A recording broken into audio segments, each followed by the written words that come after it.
Read the Bible in 1 year. Day 187 of 358, July 7th. Job chapters 4-7, and Psalm chapter 32, Job 4-7. Eliphaz Then Eliphaz the Temanite replied, If someone ventures a word with you, will you be impatient? But who can keep from speaking? Think how you have instructed many, how you have strengthened feeble hands. Your words have supported those who stumbled. You have strengthened faltering knees. But now trouble comes to you, and you are discouraged. It strikes you, and you are dismayed. Should not your piety be your confidence, and your blameless ways your hope? Consider now who, being innocent, has ever perished. Where were the upright ever destroyed? As I have observed, those who plow evil and those who sow trouble reap it.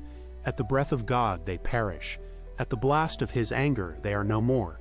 The lions may roar and growl, yet the teeth of the great lions are broken. The lion perishes for lack of prey, and the cubs of the lioness are scattered. A word was secretly brought to me, my ears caught a whisper of it. Amid disquieting dreams in the night, when deep sleep falls on people, fear and trembling seized me and made all my bones shake. A spirit glided past my face, and the hair on my body stood on end. It stopped, but I could not tell what it was. A form stood before my eyes, and I heard a hushed voice, Can a mortal be more righteous than God? Can even a strong man be more pure than his Maker? If God places no trust in his servants, if he charges his angels with error, how much more those who live in houses of clay, whose foundations are in the dust, who are crushed more readily than a moth. Between dawn and dusk they are broken to pieces. Unnoticed they perish forever. Are not the cords of their tent pulled up so that they die without wisdom? Call if you will, but who will answer you? To which of the holy ones will you turn? Resentment kills a fool, and envy slays the simple. I myself have seen a fool taking root, but suddenly his house was cursed. His children are far from safety, crushed in court without a defender. The hungry consume his harvest, taking it even from among thorns, and the thirsty pant after his wealth. For hardship does not spring from the soil, nor does trouble sprout from the ground. Yet man is born to trouble as surely as sparks fly upward. But if I were you, I would appeal to God. I would lay my cause before him. He performs wonders that cannot be fathomed, miracles that cannot be counted. He provides rain for the earth, he sends water on the countryside. The lowly he sets on high, and those who mourn are lifted to safety. He thwarts the plans of the crafty, so that their hands achieve no success. He catches the wise in their craftiness, and the schemes of the wily are swept away. Darkness comes upon them in the daytime, at noon they grope as in the night. He saves the needy from the sword in their mouth. He saves them from the clutches of the powerful. So the poor have hope, and injustice shuts its mouth. Blessed is the one whom God corrects, so do not despise the discipline of the Almighty. For he wounds, but he also binds up. He injures, but his hands also heal. From 6 calamities he will rescue you. In 7 no harm will touch you. In famine he will deliver you from death, and in battle from the stroke of the sword. You will be protected from the lash of the tongue, and need not fear when destruction comes. You will laugh at destruction and famine, and need not fear the wild animals. For you will have a covenant with the stones of the field, and the wild animals will be at peace with you. You will know that your tent is secure. You will take stock of your property and find nothing missing. You will know that your children will be many, and your descendants like the grass of the earth. You will come to the grave in full vigor, like sheaves gathered in season. We have examined this, and it is true. So hear it, and apply it to yourself. Then Job replied, If only my anguish could be weighed, and all my misery be placed on the scales, it would surely outweigh the sand of the seas. No wonder my words have been impetuous. The arrows of the Almighty are in me. My spirit drinks in their poison. God's terrors are marshaled against me. Does a wild donkey bray when it has grass, or an ox bellow when it has fodder? Is tasteless food eaten without salt, or is there flavor in the sap of the mallow? I refuse to touch it. Such food makes me ill. Oh, that I might have my request, that God would grant what I hope for, that God would be willing to crush me, to let loose his hand and cut off my life.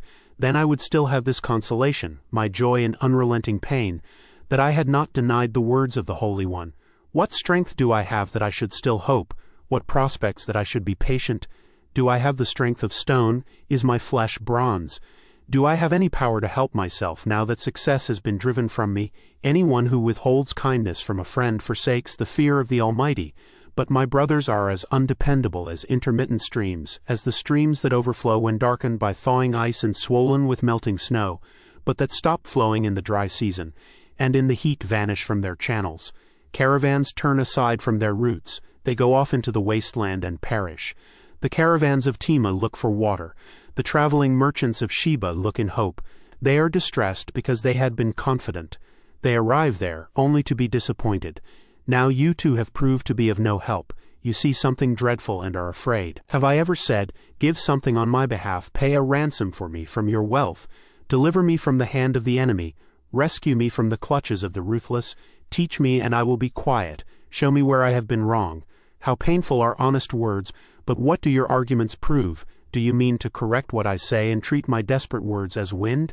You would even cast lots for the fatherless and barter away your friend. But now be so kind as to look at me. Would I lie to your face? Relent, do not be unjust. Reconsider, for my integrity is at stake. Is there any wickedness on my lips? Can my mouth not discern malice? Do not mortals have hard service on earth? Are not their days like those of hired laborers? Like a slave longing for the evening shadows, or a hired laborer waiting to be paid? So I have been allotted months of futility, and nights of misery have been assigned to me. When I lie down, I think, how long before I get up? The night drags on, and I toss and turn until dawn. My body is clothed with worms and scabs, my skin is broken and festering. My days are swifter than a weaver's shuttle, and they come to an end without hope. Remember, O God, that my life is but a breath. My eyes will never see happiness again.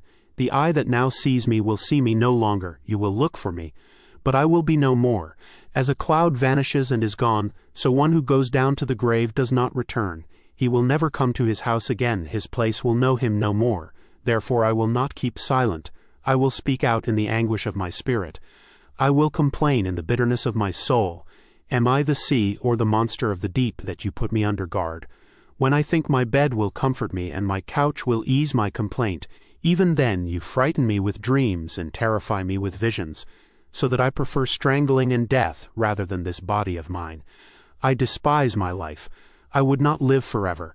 Let me alone, my days have no meaning. What is mankind that you make so much of them, that you give them so much attention, that you examine them every morning and test them every moment? Will you never look away from me, or let me alone even for an instant? If I have sinned, what have I done to you, you who see everything we do? Why have you made me your target? Have I become a burden to you?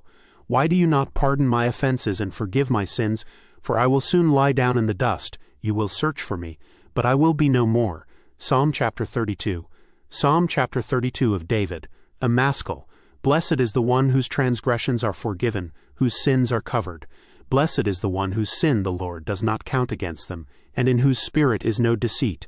When I kept silent, my bones wasted away through my groaning all day long. For day and night your hand was heavy on me. My strength was sapped as in the heat of summer. Then I acknowledged my sin to you, and did not cover up my iniquity. I said, I will confess my transgressions to the Lord. And you forgave the guilt of my sin. Therefore let all the faithful pray to you while you may be found. Surely the rising of the mighty waters will not reach them. You are my hiding place. You will protect me from trouble and surround me with songs of deliverance. I will instruct you and teach you in the way you should go. I will counsel you with my loving eye on you. Do not be like the horse or the mule, which have no understanding but must be controlled by bit and bridle, or they will not come to you. Many are the woes of the wicked, but the Lord's unfailing love surrounds the one who trusts in him. Rejoice in the Lord and be glad, you righteous. Sing, all you who are upright in heart.